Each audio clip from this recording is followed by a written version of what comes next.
Now to reactions from Canadians in our area tonight.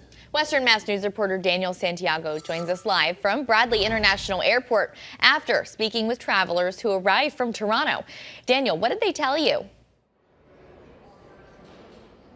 Well, Chris, Abby, a flight from Canada landed here at Bradley International Airport not long ago, and the common reaction among the passengers we chatted with was disbelief. You immediately think the worst. You think about how many casualties and whatnot, and you think like worst possible scenario, how busy everything's going to get because of that, how much more congested all the other three bridges are going to be.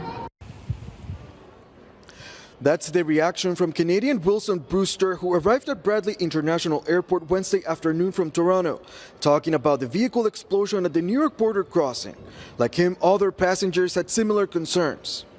It's really unfortunate. My fear is that everyone's going to be like freaking out that it's terrorism, but like we have no way of knowing that, I guess, right now. I just hope that everyone's okay. Both passengers tell Western Mass News they worry this could potentially impact air travel for Thanksgiving Day and the holiday weekend.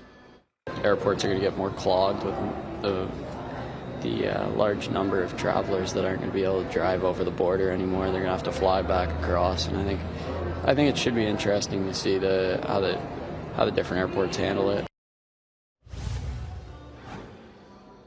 A spokesperson here at Bradley International Airport tells us that so far no flight to or from Canada has been impacted.